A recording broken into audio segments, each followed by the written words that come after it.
আসসালামু আলাইকুম প্রিয় শিক্ষার্থীবৃন্দ, সবাইকে স্বাগত জানাচ্ছি। আগামী 29 তারিখ তোমাদের বাংলা দ্বিতীয় পত্র পরীক্ষা।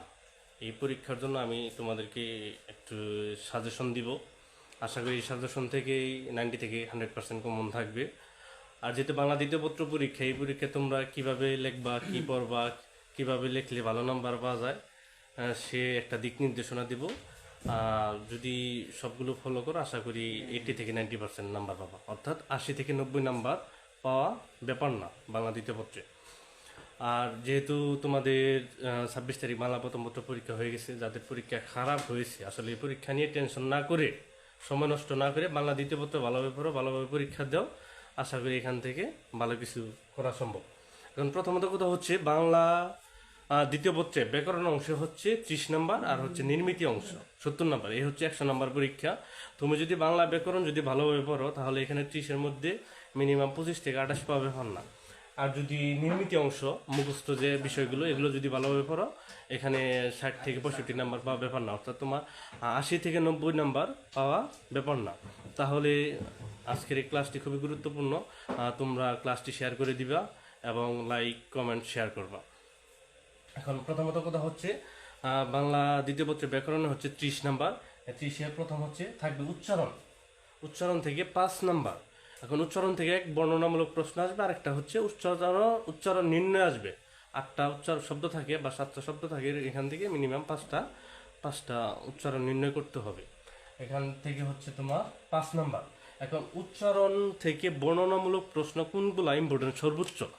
আমার দৃষ্টিতে সবচেয়ে ইম্পর্টেন্ট হচ্ছে এই ধ্বনি উচ্চারণের নিয়ম। এই ধ্বনি উচ্চারণের 5টি নিয়ম, এরপর হচ্ছে অধ্বনি উচ্চারণের 5টি নিয়ম, এরপর হচ্ছে মফলা।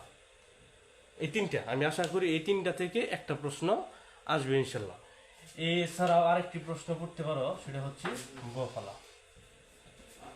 তাহলে সর্বোচ্চ তুমি গুরুত্ব দিয়ে পড়বা এই ধ্বনি উচ্চারণের 5টি নিয়ম, এরপরে পড়বা হচ্ছে অধ্বনি উচ্চারণের 5টি নিয়ম, এরপর মফলা, এরপর বফলা।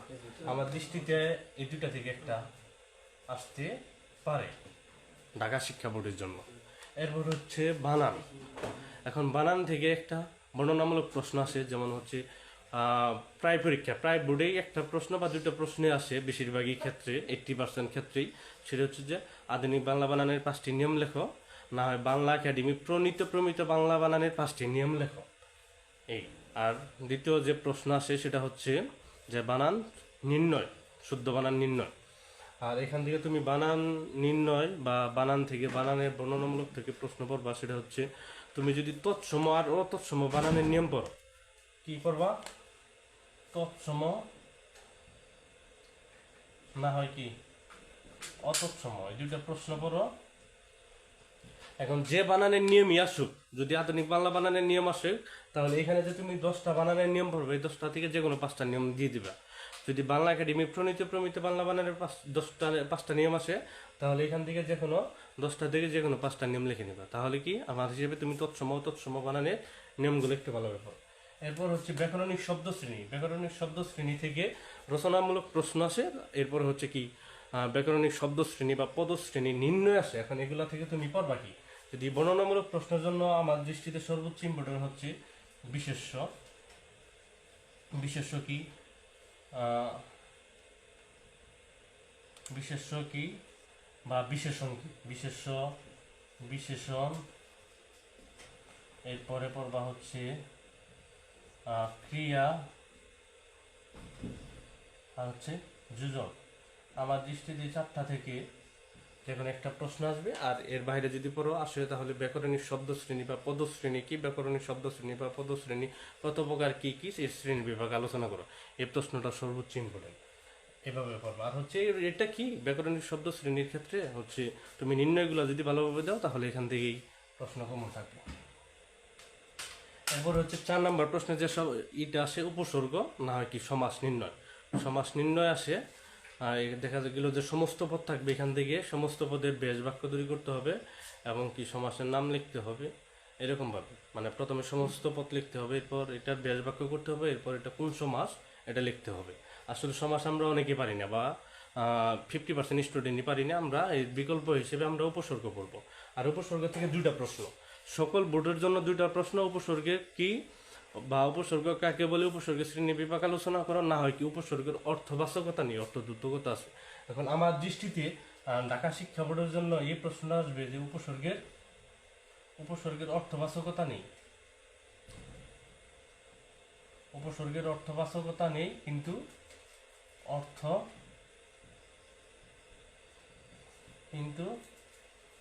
অর্থদ্যোতকতা আছে। এটা মোস্ট ইম্পর্টেন্ট আমার দৃষ্টিতে, এখানে এই প্রশ্নটা আসবে। সর্বোচ্চ ইম্পর্টেন্ট হচ্ছে কি, এটা উপসর্গের অর্থবাচকতা নিয়ে অর্থদ্যোতকতা আছে। এটা একদম মুখস্থ করে ঠুটস্থ করে শেষ করে ফেলো। মিনিমাম 2বার 3বার 4বার যারা আমার স্টুডেন্ট আছো 2-3বার করে খাতায় লিখে রাখবো। এরপর হচ্ছে বাক্য। বাক্য থেকে দেখা গেল যে বাক্য থেকে বর্ণনামূলক প্রশ্ন আসে, আর আসে কি বাক্য পরিবর্তন আসে।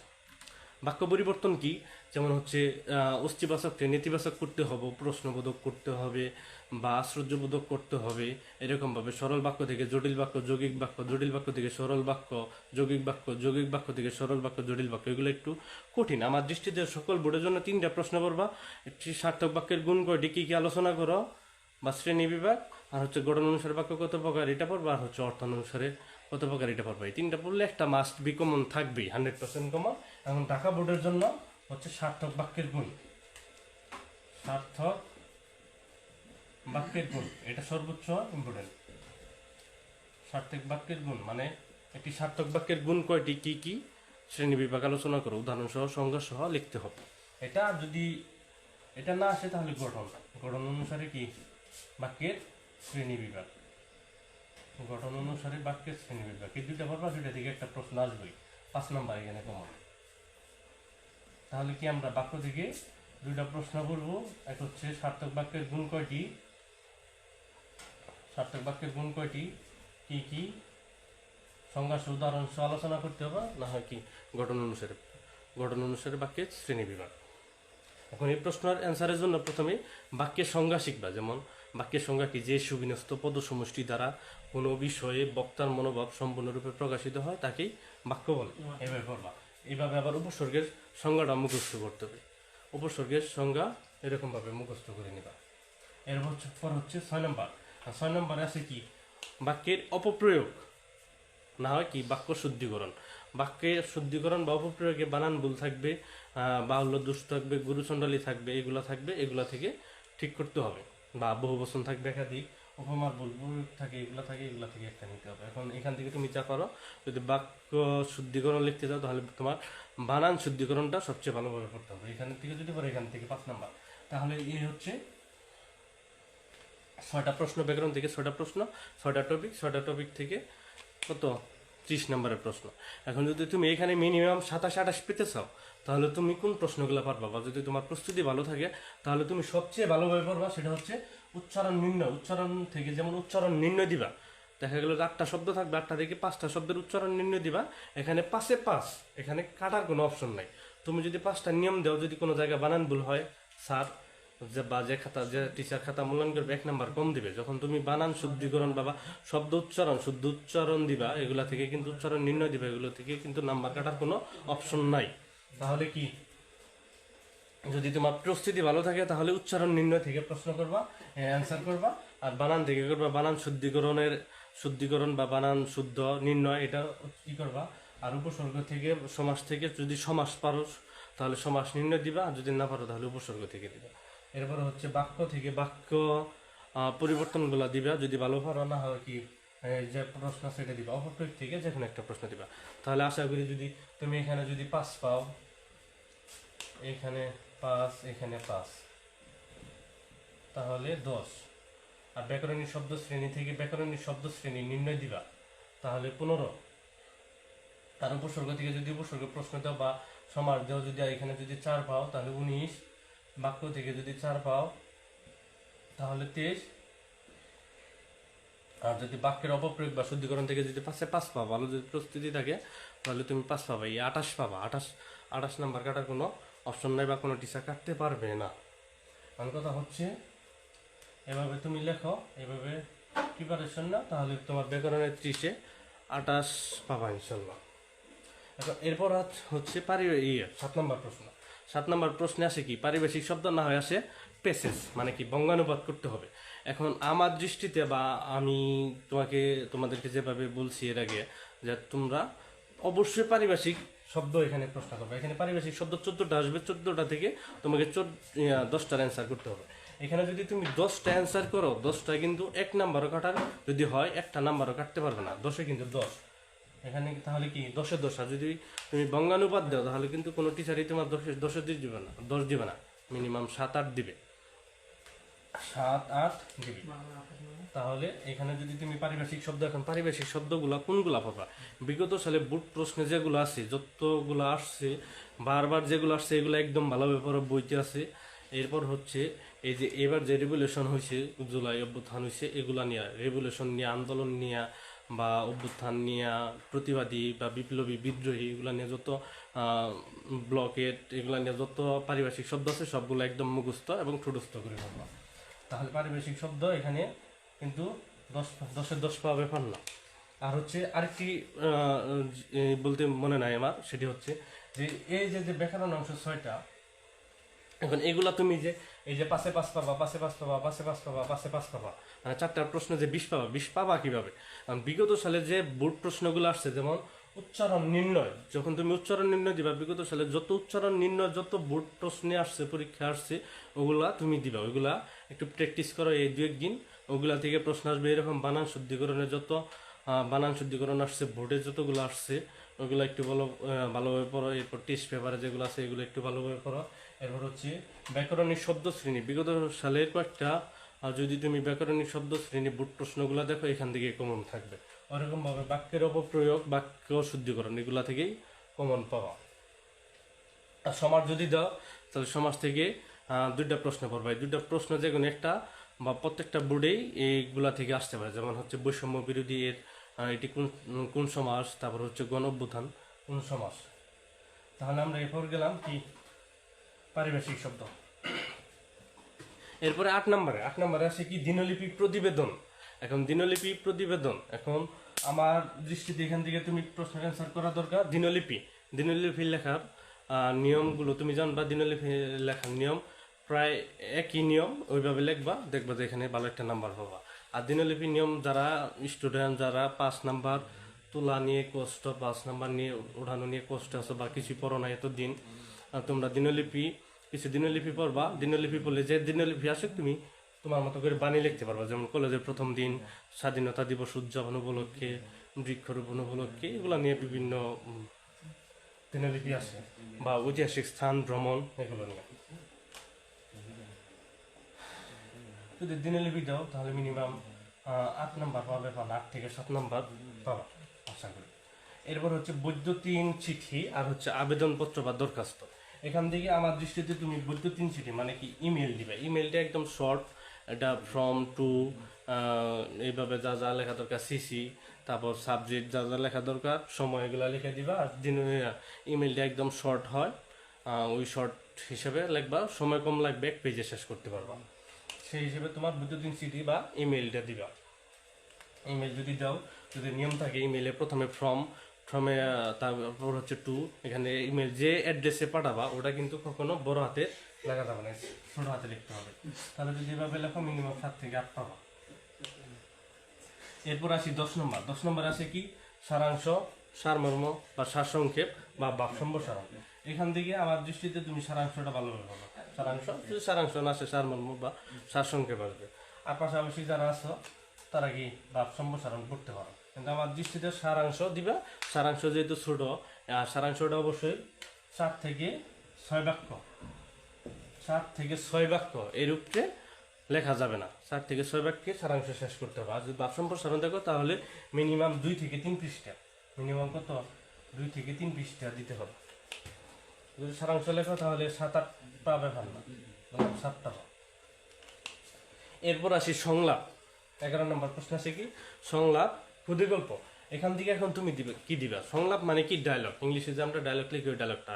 ডায়লগ সংলাপ একদম সহজ, এটা শিক্ষার্থীরা পারবা বা সবাই পারবা, যারা পড়ো না এতদিন খুব একটা, তারা সংলাপ পারবা।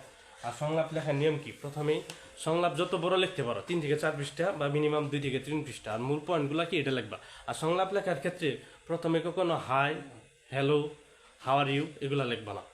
হাই গুড মর্নিং এগুলা লেখে অনেকে, এগুলা লেখবা না। আবার অনেকে গুড নাইট লেখে, এগুলা লেখে, এগুলা লেখা যাবে না। সংলাপ তুমি শুরু করবা হচ্ছে সালাম দিয়ে, আসসালামু আলাইকুম, কেমন আছো। অনেকে আবার এই সংলাপে বন্ধু তুই কেমন আছিস, তুই কি করস, তোর ভবিষ্যৎ পরিকল্পনা কি, তুই তুকারি করা যাব না। তুই তুকারি একদম করবা না, আপনি বা তুমি বলবা। আর হচ্ছে সংলাপের শেষে সালাম দিয়ে বা আল্লাহ হাফেজ বলে শেষ করে দিবা, এনাফ। এখানে কখনো ইংরেজি ওয়ার্ড যেমন hi, hello, good morning, good evening, good night এগুলো লেখা যাবে না, এগুলো লেখবা না। এটা একটু দেখবা। এইভাবে যদি লেখো তাহলে 7 থেকে 8 নাম্বার বাবা, দলাম 8 পিলা। আর এরপর হচ্ছে প্রবন্ধ রচনা। রচনা এখন রচনা 6-7টা রচনা পড়বো আমি। গুরুত্বপূর্ণ রচনাগুলো বলবো। যেমন হচ্ছে রচনার মধ্যে আমার দৃষ্টিতে সর্বোচ্চ ইম্পর্টেন্ট হচ্ছে যেমন স্বদেশ প্রেম অধ্যবসা, এই দুটা থেকে একটা আসার সম্ভাবনা আছে প্রবল। এরপরে হচ্ছে মানব কল্যাণে বিজ্ঞান, তথ্য প্রযুক্তি ও বাংলাদেশ, এই দুটা থেকে একটা আসার সম্ভাবনা বেশি। ছাত্র সমাজের ভূমিকা, দেশ গঠনে ছাত্র সমাজের ভূমিকা, এটা পড়বা। এরপর হচ্ছে কি জলবায়ু পরিবর্তন ও বৈশ্বিক উষ্ণায়ন, এটা পড়বা ভালোভাবে। 21শে চেতনা, জুলাই অভ্যুত্থান, তারপর আন্তর্জাতিক মাতৃভাষা দিবস, এটা পড়বা। আর এখন রচনা যদি ভালো করতে যাও, যদি ভালোভাবে পড়তে চাও রচনায়, তাহলে তোমার রচনা যদি ভালো নাম্বার পেতে চাও, তাহলে তোমার রচনা কত নাম্বার, 20 নাম্বার। এই রচনা 20-এর মধ্যে যদি তুমি 15 থেকে 18 নাম্বার পেতে চাও, তাহলে মিনিমাম এখানে রচনা কিন্তু লিখতে হবে মিনিমাম 20 পেজ, 20 পৃষ্ঠা। এদিক ওদিক করে 20 পৃষ্ঠা, মানে 10 পাতা লিখবা, এদিক ওদিক করে কি 20 পৃষ্ঠার মতো হবে। আর এখানে রচনায় মিনিমাম 20টা পয়েন্ট, 15 থেকে 20টা পয়েন্ট লেখার চেষ্টা করবা। আর এই পয়েন্টগুলো রচনার জন্য, রচনার পয়েন্টগুলা নীল কালারের কলম ব্যবহার করবা। কখনো সবুজ কালার কলম ব্যবহার করা যাবে না টোটালি। সবুজ কালারের কলম, সবুজ কালারের কলম টোটালি ব্যবহার করা যাবে না। তুমি পরীক্ষার খাতায়, আমি এর আগে বারবার বলছি, তোমাদের ক্লাসেও বারবার বলছি, পরীক্ষার খাতায় শুধু নীল কালারের কলম, কালো বল পেন এবং পেন্সিল ব্যবহার করা যাবে। এর বাহিরে বেগুনি, সবুজ, হলুদ, লাল এগুলা ব্যবহার করা একদম হারাম। আমরা অধিকাংশই অনেকেই সবুজ কালার কলম ব্যবহার করি। সবুজ কালারের কলম ব্যবহার করা টোটালি হারাম, ব্যবহার করা যাবে না। যদি ব্যবহার করা নাম্বার কম পাবা। একটা হচ্ছে রচনার ক্ষেত্রে, রচনার যে নাম, রচনাটা নীল কালারের কলম দিয়ে লিখবা, নিচে দাগ দিবা ভূমিকা, তারপর দেশপ্রেম কি, দেশপ্রেমের ভূমিকা, প্রয়োজনীয়তা, এগুলা নীল কালারের কলম দিয়ে আন্ডারলাইন লিখবা। অনেকে আমরা ভূমিকা লিখি বিশেষ্য লিখি, যেমন হচ্ছে এভাবে লিখি। কখনো ভূমিকা লিখে এভাবে বিশেষ্য দিয়ে এভাবে দেওয়া যাবে না, এটা টোটালি ভুল। বিশেষ্য তো একটা শব্দ, বা আমরা যে বিশেষ্য দিয়ে লিখি এটা একটা শব্দ, কখনো বিশেষ্য দেওয়া যাবে না। বিশেষ্য না দিয়ে এরকম ভাবে আমরা ডট দিতে পারবো, এইভাবে দিতে পারবো, আর এইভাবে দাঁড়িয়ে দিয়ে দিতে পারবো, তাহলে কি পারবো। এভাবে প্রত্যেকটা রচনা লিখবা, বা একটা রচনা লিখবা। এইভাবে যদি রচনা লেখো তাহলে মিনিমাম 18 বা 17 নাম্বার পাবো, ধরো 17 নাম্বার পাবো। এখন যদি তুমি টোটাল নাম্বার হিসাব করো, তাহলে এখানে তোমার আছে কত, 28 নাম্বার। আর এখানে দেখো 10, 8, 18, 8 এ 26, 26 সাথে হলো 34, 33, 33, 8 এ হচ্ছে 41, 41, আর হচ্ছে 58। এখানে মিনিমাম 58 নাম্বার। আর এভাবে যদি লেখো 58 আর বাড়বে, যেমন 10, 8, 18, 18, 8 এ 26, 26 সাথে 33, এখানে 33, আর এখানে হচ্ছে 8, 41, 41 আর 17, 58। তাহলে 58 নাম্বার, 58 আর হচ্ছে 30, 28, 58, 30, 28 কত, 86 নাম্বার। 8 8 16, 6 আর 3, 6 আর 2 হচ্ছে 86। এই হচ্ছে টোটাল 86 নাম্বার। তুমি যদি ভালোভাবে যদি লেখো, তাহলে মিনিমাম আমার দৃষ্টিতে তুমি 80 থেকে 90 নাম্বার, 80 থেকে 90 নাম্বার পাবা। এভাবে লেখো। আর আমি রচনা, ভাব সম্প্রসারণ, সংলাপ, ইমেল বা আবেদনপত্র, দিনলিপি, প্রতিবেদন, এগুলা আমি একটা সাজেশন দেব। আর আমি ক্লাসকে আমার ফেসবুক আইডিতে ছাড়বো, পেজে ছাড়বো, আর পাশাপাশি হচ্ছে আমার ইউটিউব চ্যানেলে ছাড়বো। ইউটিউব চ্যানেলের নাম হচ্ছে বিদ্যা শিখি। তোমরা যারা বিদ্যাশিক্ষী চ্যানেল এখনো সাবস্ক্রাইব করো নাই তারা বিদ্যাশিক্ষী চ্যানেলটা সাবস্ক্রাইব করবা এবং তোমাদের বন্ধুদেরকে মেনশন করে দিবা, আর হচ্ছে লাইক কমেন্ট শেয়ার, বা তোমাদের পরবর্তী কি কি ক্লাস প্রয়োজন, কোন কোন টপিকের উপরে ক্লাস নেওয়া দরকার, এটা একটু জানাবা, কমেন্ট করে জানাবা, আমি সেগুলো তোমাদেরকে দেখে দেবো। সবাইকে ধন্যবাদ, আসসালামু আলাইকুম।